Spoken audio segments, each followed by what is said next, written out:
Essa semana não vai ter episódio normal. Vamos dar Não, pra mas eles uma a palhinha peculiar. a gente fez uma coisa legal. A gente tá cansado, mas a gente continua trabalhando pra você, tá? A gente fez um compilado, né, Escolhemos a de dedo isso, alguns melhores cortes dos momentos. melhores momentos do ano, em Isso.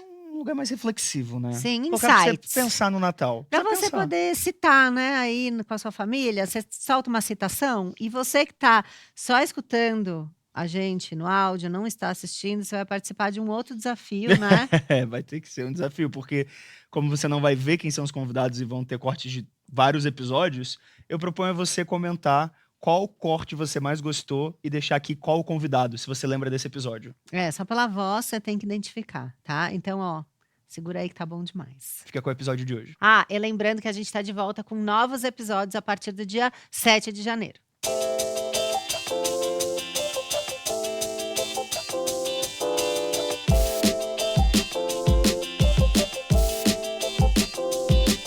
Eu vou lançar livro, por exemplo. Eu fico muito nervosa, ninguém vai aparecer. Quando eu chego e tá a fila, eu fico tão sem jeito que eu fiz as pessoas saírem de casa que eu passo pela fila pedindo desculpa. Ai, eu sinto muito, às vezes tá chovendo, eu me sinto péssima. Eu quero comprar presente, distribuir na fila. Teve uma vez que eu fui fazer um bate-papo, não era nem livro meu, era livro do Pedro Pacífico. E ele me chamou pra ir num bate-papo num shopping. Gente, eu via tanto.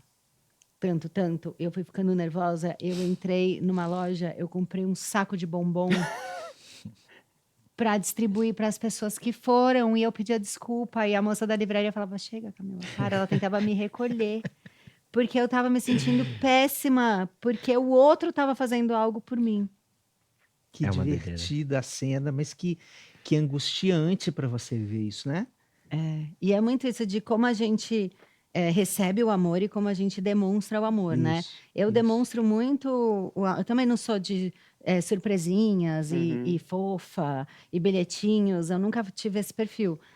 Mas eu sou muito de ajudar no dia a dia. Você quer, eu busco sua filha, sabe? Eu faço isso, faço aquilo. Isso é o meu jeito de demonstrar. E tem um prazer nisso, né? Você sente um prazer em fazer isso, né? Só que aí tem uma hora, que eu já tô casada aí, é o segundo casamento, já tô casada faz um tempinho.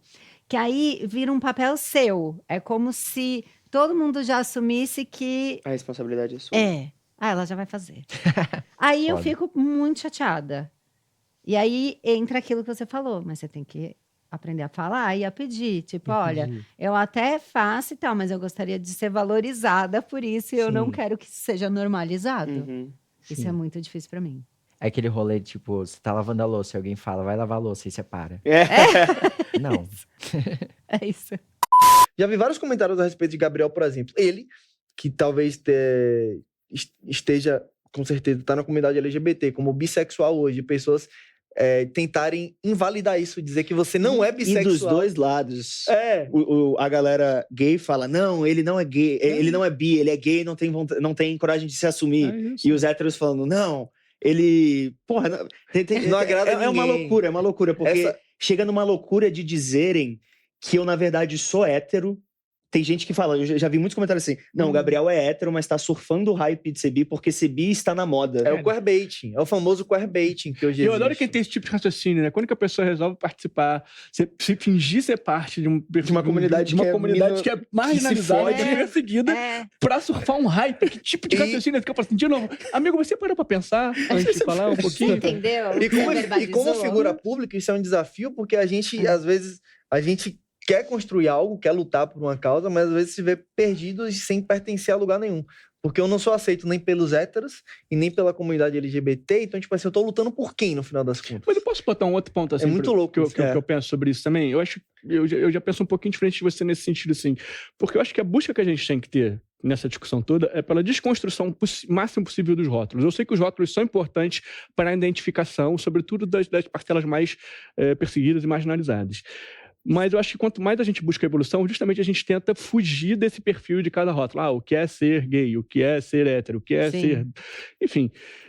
E Eu acho que o que você né, colocou assim, eu acho que o que você faz ou deixa de fazer na tua vida pessoal diz respeito a você. Pior que eu concordo. Eu acho que a gente cada vez menos deveria ter que se expor nesse sentido de se rotular. Sim. Eu sou hétero. Sim. Cara, eu sonho pelo dia que ninguém mas por precise se outro assumir lado, gay. o que eu quero dizer com isso? Eu assim? nunca precisei me assumir hétero pra minha família, entendeu? Eu sempre, assim, Isso é muito vou fazer, tipo assim, eu sou hétero porque, enfim, nunca me relacionei com homens, mas assim, de verdade isso pra mim o que eu fico pensando assim, eu gosto até de ser visto como hétero, justamente para poder ser escutado, porque os héteros costumam não escutar quem não faz parte dessa maioria. Por isso que o papel de vocês é importante. É isso, então Porque assim, vocês acho que o conseguem fato de entrar ser na bolha. visto nesse lugar do hétero, branco, padrão, etc e tal, faz com que eu tenha um alcance que talvez eu não tivesse Sim. se eu fosse colocado, visto como uma outra letra do alfabeto LGBT. Mas eu acho que o Zane tocou num assunto muito importante, muito legal de ser discutido, por mais que eu concorde com tudo que você falou.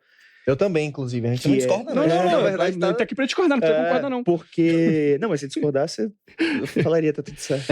É que tem um lugar que eu acho que é importante. Eu nem me considero uma pessoa militante, mas eu acho que todo corpo é político e todo corpo fala. Então, independente se eu falar ou não, uma roupa que eu vou postar, um vídeo que eu vou fazer, uma pinta que eu vou dar, as pessoas isso já vai virar discussão eu querendo ou não, porque eu tenho uma vida Sim. pública exposta. É pau. É uma coisa que começa no micro, começa de você lidar consigo mesmo e vai pro social e vice-versa. E a partir disso, eu acho que tudo é um lugar de autoestima e de pertencimento.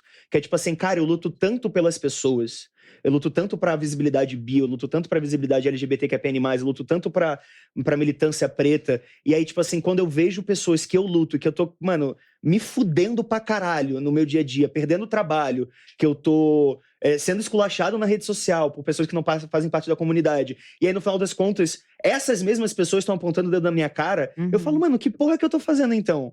Vale a pena isso? E aí é um lugar mesmo, tipo assim, de sentar na terapia, chorar na terapia e trocar uma ideia de falar, mano, independente das pessoas verem o meu trabalho ou não, verem o que eu estou fazendo pelas comunidades, pelas minorias ou não, é uma parada que eu vou fazer porque eu quero, porque eu acho importante, porque é importante pra mim acima de tudo.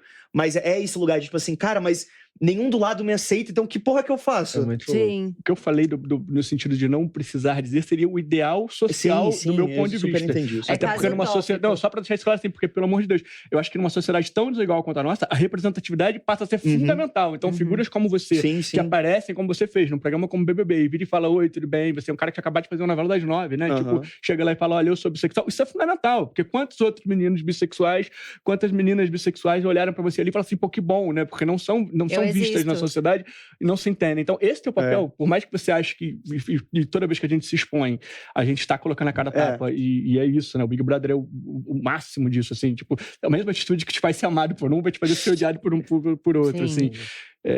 Faz parte, cara, mas, enfim, eu fico feliz de ter pessoas como você. Também. E quanto mais representatividade e inclusão a gente tiver, melhor, mais chance a gente tem de chegar nesse ideal social que eu falei, da gente poder ficar quieto e simplesmente ser quem a gente é. E não e pare. não pare, que muito fica o importante, recado, né? não Também que pare, é né? importante. Mexeu com ele, agora vai mexer comigo. Escorpião. Eu tava ficando com um menino, né? Isso foi lá fora até. E a gente tava no show da Anitta e tal. E aí chegou um ex dele, eu tava criando um laço com os amigos deles e tal. Chegou um ex dele e falou, você sabe que ele faz criação de conteúdo adulto? Vocês sabiam que ele faz pornô lá no Brasil e tal? Aí o menino que tava comigo falou, ele faz. Eu falei, eu faço sim. E graças a isso que eu estou aqui e estou até tentando levar minha carreira pra cá. E aí ele pegou e falou... Isso é legal.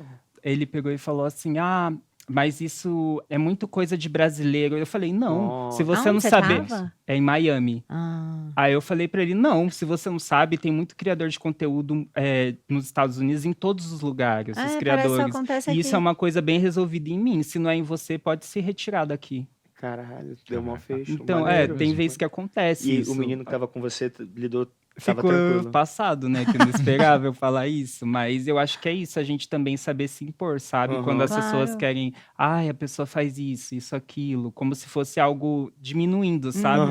Não, você tem que colocar que é no mesmo degrau. Que às vezes é um trabalho. Então dá pra dizer que o recalque é um sintoma do capitalismo? Eu acho que é. E no sentido de que... Só que a gente não pode confundir recalque com inveja, não, tá? Então, Isso eu tava pra perguntar Também isso. tava pra perguntar. Porque inveja Vamos tentar. inveja é um sentimento, uma emoção, um afeto. É positivo. A gente não pode olhar a inveja como um negócio negativo. Porque a inveja, ela pode funcionar como um motor da tua vida, né? Quando você sente inveja do outro, e aí você fala, putz, olha onde fulano tá passando as férias. Uma Aí você fala, o que eu vou ambiçãozinha. fazer aqui pra movimentar? O que eu vou lançar de projeto? Onde é que eu vou conquistar esse dinheiro pra me impulsionar pra chegar naquele lugar? Quando ele tá nesse ponto de te jogar pra frente, e isso em geral a inveja faz, tá ótimo, não tem nenhum problema. Agora, o problema do recalque é que você sente, compara e rumina aquilo. Tu fica preso naquele lugar. Não tem ação. Então, tu fica pensando diariamente, assim, né? Putz, né? Quantas e quantas vezes a gente não pensa? Fulano não faz nada, não tem talento nenhum, tem tanto seguidor, ganha tanto dinheiro. Você fala, não dá, né? Isso aí não faz sentido. Putz, fulano é um herdeiro, né? Uma hora dessa, tá preocupado se vai pra casa de Aspen ou vai pra casa de, sei lá, da Fazenda Boa Vista. Aí você fala, putz, né? Não faz nenhum sentido isso. Quando você não tem ferramentas pra conseguir resolver esse negócio, te jogar lá, você fica recalcado. Então, acho que é um fenômeno do capitalismo, não só pelo capitalismo tecnológico, mas também por um aspecto importante que ele é fruto de um lugar onde as hierarquias são muito grandes, onde as desigualdades sociais estão muito marcadas, onde você não tem possibilidade de imaginar ou sonhar que você vai sair da tua posição e vai para outra.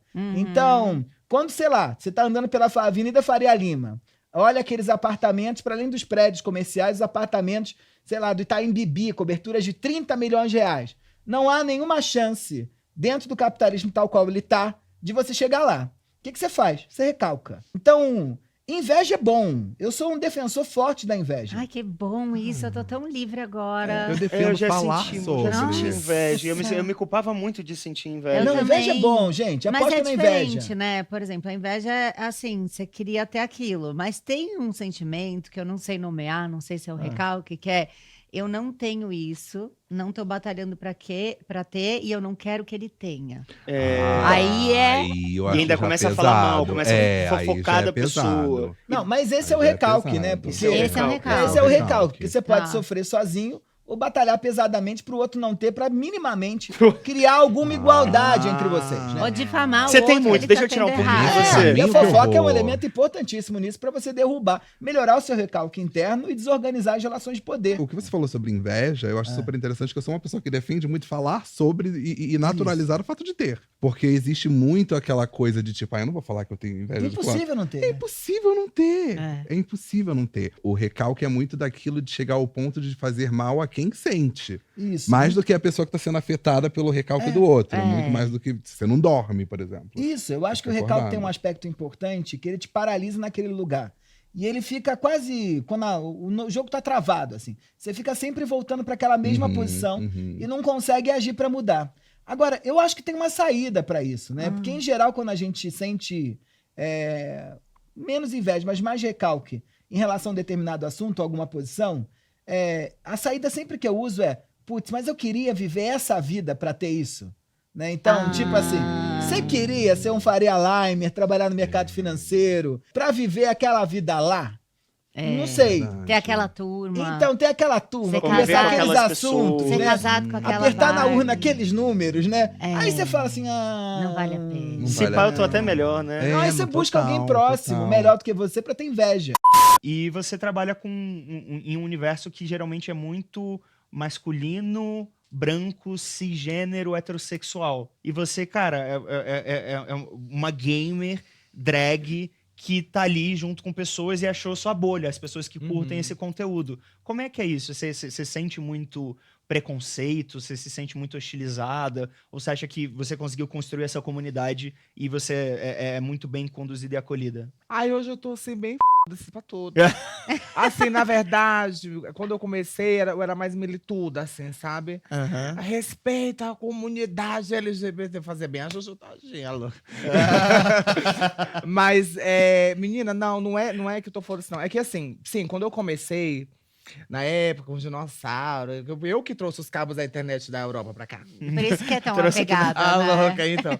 Não, mas assim, quando Eles eu estão no comecei... seu cabelo, no Eles final das estão contas. aqui né? conectadas. Exato. Naquela época, assim, uns 10 anos atrás, que foi mais ou menos ali onde comecei, obviamente que já existiam pessoas que jogavam LGBTs e afins. Só que no serviço de streaming era bem novo aqui no Brasil, assim, sabe? E existiam pouquíssimas pessoas LGBTs que transmitiam, né? Faziam live, aquela coisa toda.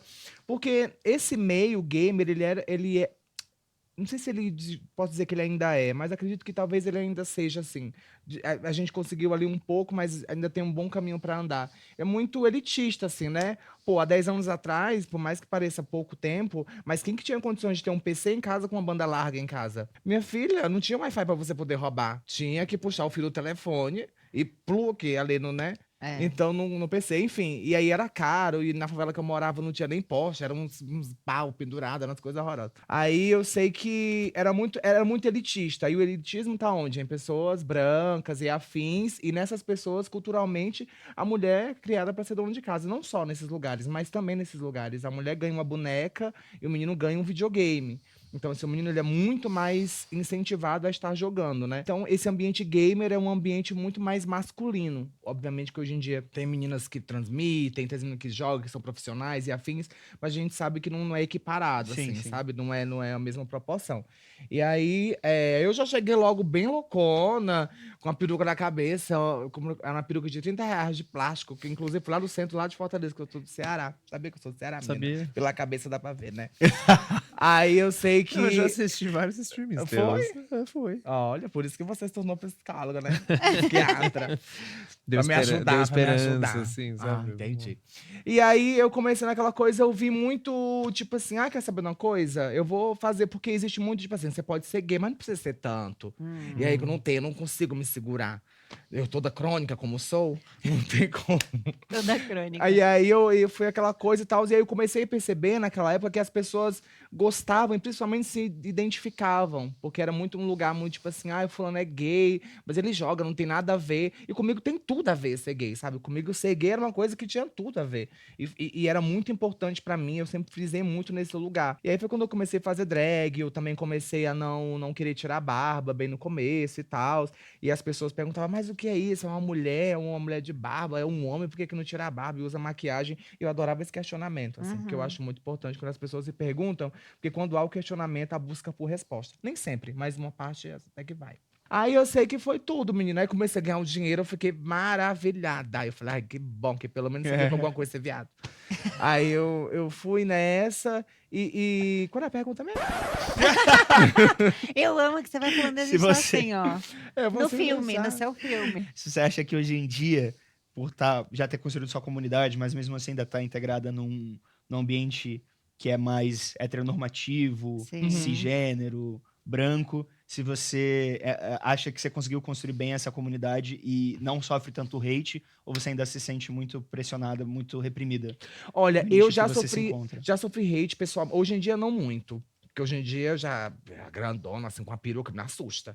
Mas assim, não, quando eu cheguei eu lembro quando as primeiras vezes que eu fui na BGS, na Brasil Game Show, que é sim, um sim. evento de gamer, ele foi muito grande. Eu lembro que Gigantesco. a primeira vez que eu fui montada pra lá, o pessoal quase chamaram o Ibama. Foi uma coisa assim, meu Deus, o que é isso aqui que tá chegando aqui? Porque as pessoas realmente... eu lembro que eu sentava no sofá, as pessoas saíam. Eu falei, eu tô cagada? O que tá acontecendo? Mas não, é de fato isso. Eu acho que existe preconceito, só que pelo meu tamanho na internet hoje, existe um pouco tipo, não mexe com essa bicha, não, que essa bicha é problemática. Mas existe sim, existe preconceito, sabe? E existe, tipo assim, existe um sentimento dessa galera de estão roubando o que é nosso. Quando, na verdade, as pessoas estão se apossando do que sempre foi delas. Né? Então, por exemplo, eu vi uma coisa absurda esses dias, que era do... Que nem ator branco reclamando que tá sem oportunidade hoje. Você nas viu, redes menino? Olha aí, sociais, ó. né? Isso aí vai virar post Coitado. no TikTok, viu? Coitado dos bichinhos. E aí, era igual, tipo assim, mesma coisa da Pequena Sereia. Tipo, não existe sereia negra. Eu falei, amor, não existe sereia. Tá? Vou começar daí. Foi a mesma coisa que tava... Esses dias eu vi no Threads. Porque eu tô dando um time do Twitter, que o Twitter tá muito, assim, demais pra mim. Já não tenho muita cabeça. E aí eu fui no Threads, tinha uma discussão. Tem um jogo chamado Deus da Guerra, né? God of War. Olha a pira. Uma thread reclamando, e fizeram inclusive uma skin, que era tipo um negócio pra você mudar a aparência, de uma menina, que é uma giganta, dentro do jogo, mas ela não é branca, porque disseram que os gigantes eram nórdicos, uma coisa assim. Eu falei, gente, é muito desemprego, viado. Meu Deus, o homem reclamando da cor da giganta. Num jogo online, viado, sabe? Vai, sei lá, fazer não sei lá, um exame de próstata, sei lá, qualquer coisa, sabe? Para de encher o saco. Então, tipo assim, as pessoas estão nesse negócio de, nossa, mas agora a gente entra no jogo, tem uma mulher. Entra num time, sei lá, de um jogo de tiro, tem uma mulher jogando, não tá errado. Entra num outro jogo, não sei o quê, me depara, abre um negócio aqui, tem um gay aqui que não era assim. Então existe esse sentimento, sabe? Muito desse sentimento de opressão, de homofobia, é pra assegurar o meu lugar confortável. Com os meus manos, aqui com os meus amigos, que é o lugar seguro pra mim. Como é que agora eu vou ter que ser obrigado a lidar com pessoas diferentes? É o ó pra mim, eu não vou conseguir. Então existe esse bafo. E você vê que fascinante, né? Porque tem Obrigada, amor. essa grande Babel que a gente construiu, né? O maior experimento coletivo da história da humanidade, 5 bilhões de pessoas implicadas numa mesma coisa, que são mídias sociais. Sim. A gente tem uma discussão muito fervorosa sobre transformações no campo discursivo, pra gente poder falar e se apresentar e se colocar. A Rita Von Hunt fala isso, né? Mas a gente tá há 10 anos e a gente só De se consegue colocar. falar de lugar de fala. É Ou verdade. quais são as mudanças do campo discursivo que a gente consegue ver num campo prático? Vamos lembrar que LGBTs, a gente não tá nem no censo, né? É. Eu repito isso em todos os lugares que eu vou. E tem um... Ciência que você fala, aquelas pesquisas, você fala, né? É, assim, quando a gente pensa o censo demográfico, né? Assim, quando o governo vai entender qual é o tamanho da nossa população, quantas pessoas LGBTs existem, e aí, consequentemente, quais vão ser as políticas de proteção a essas pessoas que a gente vai fazer, ou as políticas de saúde, Porque né? quando você não mede isso... A gente não sabe, né? Tudo bem, não é pra gente, a gente tá fora. Então, tem uma grande discussão no campo discursivo que acontece e um forte debate sobre o pessoal que pensa a internet, que é, bom, quanto disso a gente consegue ver de mudanças concretas? E aí tem uma coisinha que você falou que eu achei tão interessante, que você falou assim... Nossa, de tudo que eu falei, só uma coisinha. Não, mas Eu tô- quanto Uma elogio coisinha você a quer? mais. Eu já comecei falando que foi muito fascinante. Aí você quer Eu tô mais? carente esses É, dias. então. Esses Ih, dias qual eu que é tô- esse signo? Ai, Capricórnio, mas eu tô mudando. Pode, brincadeira, amor. Não, porque aí Continuar. pensa assim, você falou, eu tô no Threads esses dias porque com o Twitter eu não tô muito com cabeça. Não tô mais. Quando você fala isso, o que tá escapando no teu discurso, fazendo um pouco de análise selvagem? Tá. Desculpa, a gente já é pai de um Análise microfone. selvagem? É, ele Eu faz, adorei. eu amo. Sim. quando ele Eu adorei faz, análise fico assim, selvagem. ó. Nossa, análise eu já tô, selvagem? eu tô, já tô Ele esperando ele vai pular assim, minha analisar análise selvagem. Sem, Sem Eu, dar sem consultório. compromisso. Uma análise sem É um compromisso. texto do Freud importante, assim, sobre psicanálise silvestre, né? Assim, é algo que a gente só pratica dentro de um setting, com compromisso ético, né? Com algo... Mas a análise selvagem é quando você pega e fala... Sai pega uma disso. coisa Tá e fala, "Não, permitido, peraí, tá? Pode Mas, analisar. tá ótimo, alguém registra isso, por favor. Tá permitido Não, a tá gravado, tá selvageria. tudo certo, tá gravado. A tudo certo. selvageria, pode Temos ficar à várias vontade. testemunhas Que aqui. assim, olha o que escapa do que você tá falando. Esse troço, às vezes, vai lá e dá uma degenerada na minha capacidade mental, na minha saúde mental. Né? É. É tudo muito maravilhoso, é tudo muito lindo, é tudo muito divertido, é tudo muito legal. A gente tá nesse tempo e everything is awesome, né? A abertura do filme da Lego. Mas assim, tem um pedaço desse negócio Que eu preciso me afastar. que vai dando uma corroída. Eu vou enfiar ele dentro do pote da ração de cachorro, embaixo do sofá, onde for, porque assim, às vezes é demais. Como é que a gente pensa nisso? Porque assim, tem um lado que é muito interessante e de novo, eu tô com essa, eu não sou apocalíptico nesse sentido, mas tem um outro lado que é, do que as clínicas estão cheias? Eu não consigo sair de casa para fazer o Enem porque tem gente demais, eu não tô acostumado a ter gente demais. Bom, mas o mundo é isso, a vida é isso, e até a gente chegar nos cabos todos, a gente vai ter que lidar com grandes quantidades de pessoas muitas vezes. Toda vez que eu chego no primeiro date, eu deixo a pessoa esperando, eu nem sento e já vou embora, porque eu não consigo consegue. olhar e sentar com o outro. Né? Se ela for afeminada, eu vou embora. Exato. Brincadeira, não tô brincando. Tô brincando. Eu não brincando. consigo sustentar uma reunião de trabalho, eu não consigo sustentar uma reunião de família, porque eu não Ai, tenho a menor nossa. paciência pro diferente. Eu quero quebrar a cara de todo mundo. Porque eu tô Ótimo. confortável na minha bolha ali o tempo inteiro. Porque na internet a gente se acostumou com a ideia de que a palavra tem E é menos valor e a difícil. gente pode fazer o que a gente quiser sem mediação. A gente pode ir na caixa de comentário e falar, você é uma ridícula. Ai. Ou eu odiei o seu nariz. Sim, lembra que falaram? Lembro. No meu? Mandaram, não é o OJ, mandaram fazer uma plástica. Exato. O OJ tava leve. Isso é a internet hoje. Essa é a paisagem midiática discursiva que a gente está criando. Bom, acho que a gente pode melhor, né, gente? Ah, sim. Acho que a gente pode fazer um pouco melhor, assim, e, bom, cada um tem seu espaço e a gente não vai reproduzir aqui nesse negócio as mesmas formas de opressão ou potencializá-las, né? Uhum. Então, essa é um pouco da minha causa, né? O que a gente faz com esse mundo de egos alterados? E isso é uma das maiores falácias que existem, esse mundo contemporâneo de que a gente é dono de 100% da nossa narrativa. Porque se você nasceu na cidade errada, com uma família desestruturada, sem tanto aporte financeiro, você já não vai ser dono da sua narrativa. Exatamente. Não tem como. Você vai olhar pra pessoa e vai falar, nossa, como ela é dona da narrativa dela. Aliás, não, né? o pai dela deu 500 mil reais pra ela abrir uma empresa exato. de estética e ela conseguiu, tá? Se esforçou muito. Não tô falando que essa pessoa não se esforçou. Mas se você tiver o mesmo nível de esforço, você não vai chegar nesse lugar. Não, porque cada um é cada um também. É. E não só num lugar material, mas também meio... Emocional. Até meio espiritual da coisa. Porque nós nascemos quem nós somos. Sim. Não adianta também a gente ficar querendo se moldar pra ser o que a gente quer ser. Só somos capazes de ser quem nós somos. Não é? Essa questão de ser a sua melhor versão é um pouco complicada e me preocupa bastante. Acho que foi muito bem retratado nesse filme que tá, né, bombando aí, que é A Substância. Ah, eu não vi ainda. Ah, eu assisti a Substância. É bárbaro, né? E ela toma a substância pra ser a melhor versão dela.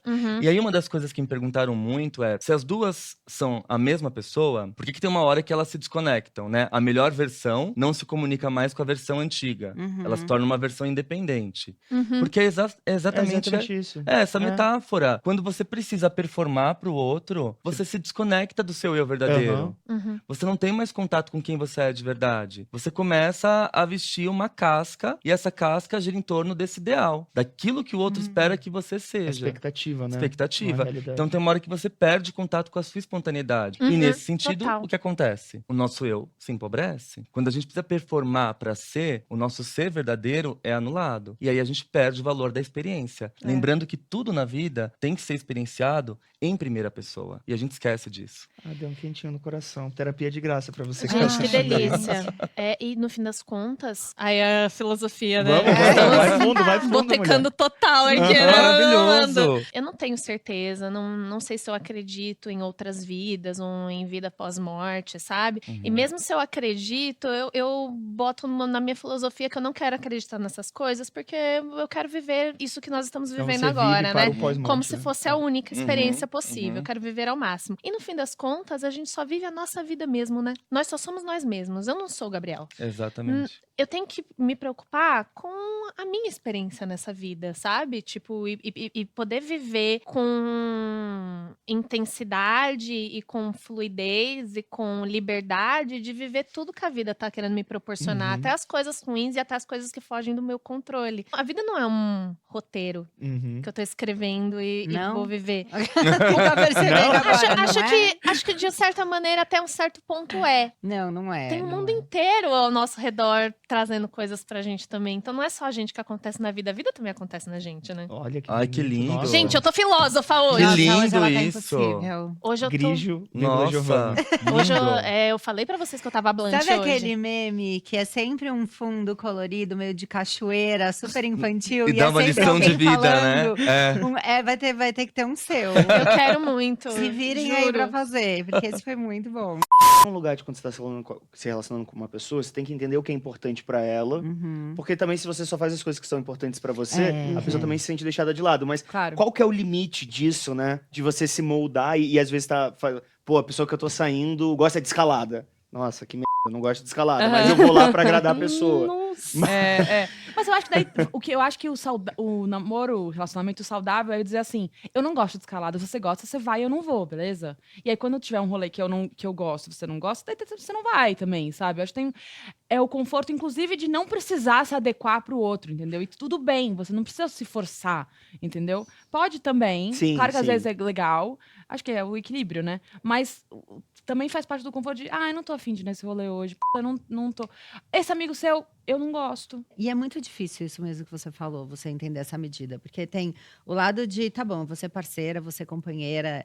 Eu não gosto muito disso, mas, pô, é importante pra ele, eu vou. Mas quando você tá nessa coisa de que você fica por muito tempo performando alguém que você não aí é perigoso. Eu sempre falo desse namorado que eu tive. Não que isso seja totalmente uma desculpa, mas nós éramos muito jovens.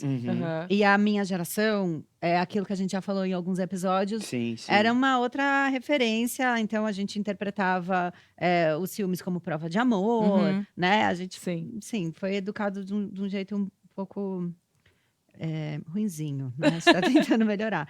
E eu ficava tão desconfortável com ele, porque ele era muito ciumento, o que me deixava também ciumenta. E eu tava constantemente em alerta, assim, do tipo, se chegava um amigo meu, eu não queria que o meu amigo me visse. Porque daí eu ia ter que dar oi, e ele ia Nossa perguntar quem Senhora. era, e ele ia achar que eu já fiquei com a pessoa. E às vezes eu já tinha ficado com a pessoa, e aí eu ia ter que contar que eu fiquei. Só que só de eu falar que eu fiquei, acabou a noite. Sim. E aí, eu já falei isso 1000 vezes, mas eu comecei a ficar corcunda. De fato, sua postura mudou. Seu... Porque era uma Claro, coisa assim, eu tava claro. na festa, e aí tinha um monte de amigo na festa. E eu andava assim atrás dele, Você do não queria tipo, ser vista. ai, por favor, não me vê, não me vê, não me vê, não me vê, porque vai ser um saco. E eu fiquei bastante tempo, eu fiquei quase 2 anos com essa Nossa. pessoa. Uma coisa que me ajuda muito também, e que eu vejo muito na Lorelai, por isso que eu sempre me identifiquei muito com ela. É a beleza. Também, amiga, também. Mas é o autodeboche. Eu acho que essa coisa da gente Saber se rir zoar de si. salva salva muito, né? É não se Autoestima. levar a sério, né? Porque se a gente se leva a sério, sofre muito, né? A Muito. vida é muito difícil se você se levar a sério. Você passa por um monte de perrengue, você olha pro mundo, o mundo é uma desgraça, e você está melhor do que o mundo na desgraça, você se sente mal por isso também. Eu acho que se você não consegue rir, levar com leveza, você fica, além de chata, né? Aham. Uma pessoa muito chata, você sofre muito mais, né? É o que eu acredito, Porque pelo menos. eu entendo isso e concordo 100% com vocês, de não se levar tão a sério. Mas acho que às vezes acontece um movimento ao contrário também, da pessoa se autodepreciar para que já esteja num lugar de baixa expectativa, sabe? Para não se frustrar. Então eu vejo muitas pessoas, tipo. Mas aí a se des- pessoa. Mas fazendo- aí eu acho é. que já tá mais ligado à insegurança, né? Que a pessoa já se coloca pra baixo. Você sabe que Ah, não, minha vida vai dar errado, um- então já nem vou colocar expectativa e aí faz piada disso, enfim. Sim. Tem ser um um autor bloqueio, né? que ele tem um livro que é fantástico, que talvez seja uma das literaturas que mais me ajudaram a compreender esse tema da autoestima, que ele chama Mário Jacobi, e o livro se chama A Vergonha e as Origens da Autoestima. Nessa construção, ele vai desenhando que a gente nasce e é coberto pelo manto da vergonha.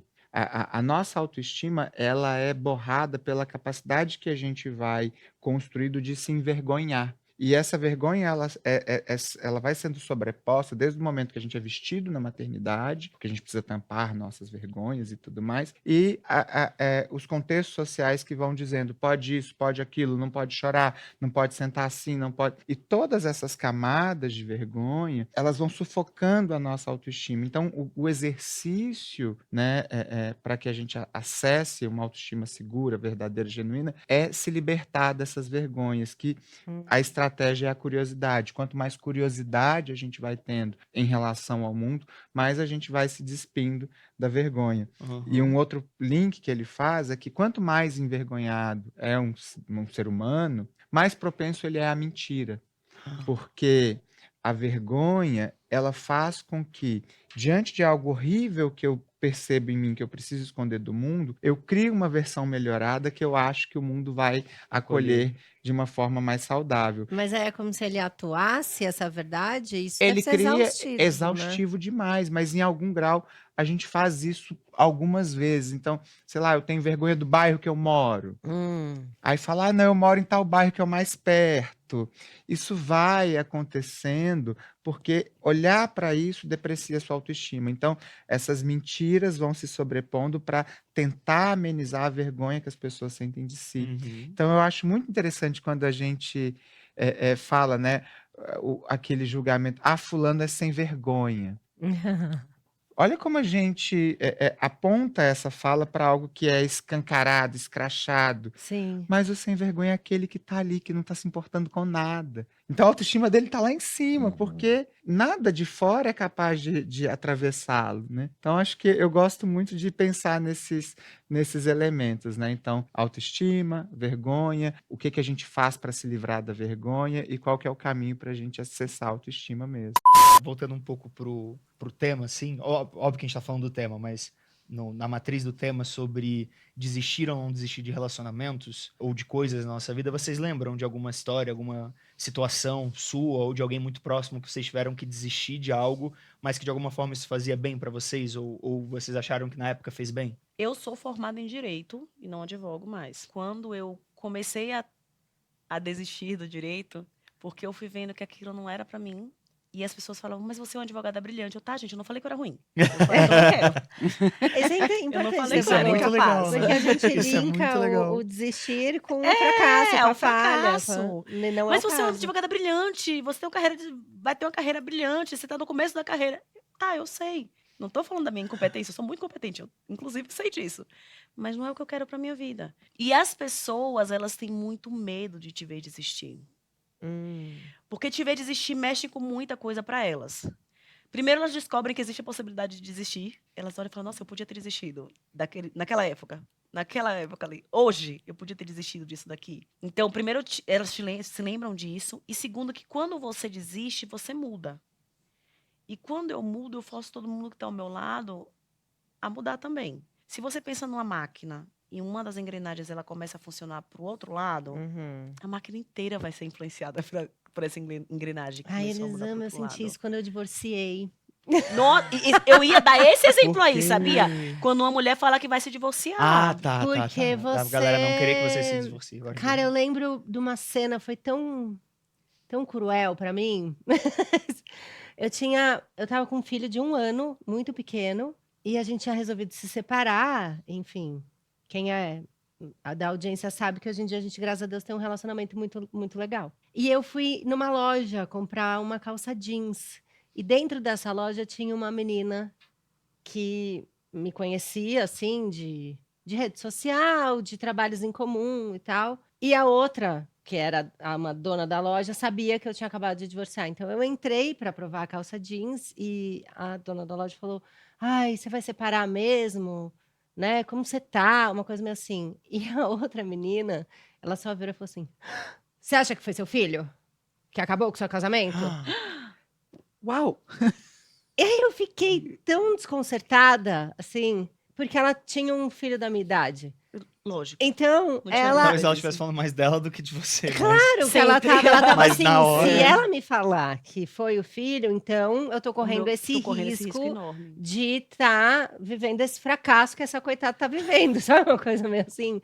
E eu fiquei mal, separar é muito difícil. Eu lembro de eu triste, magrinha, sabe? Que eu fiquei... Aí vestiu a calça assim. Uma calça assim, 34, e eu tristinha. E larga. Assim, eu saí... E aí eu fiquei pensando assim, parte das pessoas que me ligavam nessa época, elas não queriam saber se eu estava muito bem. Elas queriam saber por que eu separei. Porque daí elas iam mapear. Será que eu corro esse risco também? Você percebia na pandemia quantas vezes a gente perguntava, morreu, qual era a idade? Isso. Tinha uma comorbidade? Assim, deixa eu ver se eu me encaixo nesse risco ou a morte tá lá nele. Vou mapear, né? Uma separação, de certa forma, até é uma coisa tão final. Sim, Você, naquele momento, pelo menos, parece e tudo mais. Eu acho que faz muito sentido essa analogia de que idade tinha quando morreu. Né? Porque é mais ou menos assim que você se sente, né? Sim. Naquele momento. Tem um luto pela relação que não deu certo, né? Aquele medo do que vem depois. A gente não sabe o que vem depois, no outro caso também. Se vem alguma coisa ou não, né? Então, acho que faz todo sentido. Mas eu acho que se a gente vive com medo do que vem pela frente, né? A gente não sabe desistir daquilo que está ruim, a gente não sabe arriscar uma coisa que parece muito boa, né? E a gente não sabe lidar com o fato de que para ganhar uma coisa, você às vezes tem que perder outra mesmo. Abre mão, né? Né? Você perguntou um exemplo, assim, eu tinha 23 anos quando eu consegui exatamente o que eu queria. E eu tive que desistir no mesmo dia, porque ou era uma coisa ou era outra. E as duas eram tremendamente importantes, e daí eu achei que uma delas era mais importante, voltei para o Brasil e falei assim, droga. Você pensa que até hoje eu fico pensando, e ser, né? E ser é a frase mais comprida que existe na língua, né?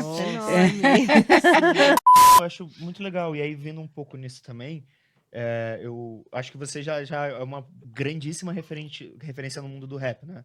Eu te ouvia muito quando eu era adolescente. Olha, eu não sou tão velho assim. É que ele é muito novo. Não, mas foi você, Projota, Emicida, naquela época do Nova Ordem. Da hora. Eu acompanhei bastante. Obrigado. E aí eu vejo que hoje o cenário do rap tá indo para um outro caminho, né? um lugar mais pro rap. Não toda a cena, claramente. Tem uma galera muito... Que eu acho que ainda permanece muito nessa raiz do que é o movimento do hip hop. Mas queria entender como é que você vê esse lugar desse hype que a cena do rap tá começando a entrar mais, esse lugar de as pessoas estarem apoiando nas eleições candidatos mais de direita também, indo para esse discurso mais neoliberalista. Acho que tem vários sintomas aí que vão desaguar nisso, saca? Primeiro porque tem um grito. Eu acho que é inegável que existe um grito de liberdade. É assim, e vamos colocar o liberdade entre muitas aspas, assim, para não ser confundido, né, com esse tipo de discurso. Mas existe um grito, assim como a gente viu uma época com o próprio funk, saca? Você não tem nada, mano. Você não tem nada na sua mesa, mano. Você abre seu armário, você não tem nada. De repente, uma coisa que você fazia lá no quartinho escuro, que seus amigos da sua rua riam de você quando você mostrava, essa coisa começa a te trazer um retorno financeiro, você ascende financeiramente, vai para outra condição, saca? Então, assim, é preciso haver um entendimento e sensibilidade de ver que existe esse lado também. Estou acessando uma coisa, cara, sou eu aqui, mano. Desculpa o comercial. Me deixa curtir um pouco. Tipo assim, você vai no mercado, eu com 36 anos, às vezes eu vou no mercado e as minhas compras ainda é pra me vingar do meu passado, tá ligado? Totalmente. Das coisas que eu não pude comer, né? saca? Sem tipo, culpa, né? tá certo, tá errado? Não sei, acho que não é por esse lado, né? A balança não vai por esse lado. Então tem esse grito de liberdade que eu acho que é legítimo, né? Beleza. Só que aí que precisa entrar a tal da consciência de classe. Porque aí você vai acessar lugares que outras pessoas como você não têm a oportunidade de acessar, mas você vai acessar porque você chegou nesse lugar financeiro e tudo mais, nesse status. Mas quando você acessar esses lugares, essas pessoas ainda vão te olhar diferente. Você não se torna automaticamente igual a elas. Porque tem outras coisas. Tem um peso, tem um sobrenome que você não tem, tem um contexto histórico, social que o Brasil carrega, e você tá ali, você é fisicamente outra coisa. Você é preto, você é pardo, você é uma mulher que não deveria estar ali naquele ambiente, você é uma CEO mulher, né? Sabe? Tipo, então alguns espaços vão ser permitidos para você acessar, mas não haverá propriedade, não haverá legitimidade naquele espaço. Favor, você né? sempre vai estar se sentindo tipo o totem ou a cota e por aí vai, nomeie como quiser. Então a consciência de classe eu acho que ela é para isso, porque senão a gente começa a virar a chave para esse lugar. Não me espanta, infelizmente, não me espanta eu perceber hoje, às vezes, colegas de profissão da música apoiando candidatos que têm essa mentalidade liberaloide, saca? Não me espanta, por quê? Porque às vezes está alinhado com o discurso que o cara acredita que é o discurso certo, porque ele acha que falando do dinheiro ele vai atrair aquilo para ele precisa estar do lado de quem tem dinheiro, aquela coisa de você é a média das pessoas que você convive, então ele acha que ele precisa andar com quem tem dinheiro, Sim. saca? E até para pertencer, né? Uma necessidade de pertencimento. Para parecer, porque também é muito imagética a realidade hoje, então você precisa postar, você precisa estar do lado de alguém. A gente precisa ter um pouco de sensibilidade, obviamente, assim, mas também não dá para ficar passando a mão na cabeça sempre. Sim. Tipo, a nossa obrigação é o quê? Pô, irmão, a partir do momento, sim, você tá ganhando uma grana aí, demorou, então já dá para você ter acesso a um conhecimento também. Não é só o sapato mais caro que você pode comprar agora, não. Você pode comprar um livro também. Você pode estudar, você pode ir ouvir umas paradas. Não quer ler?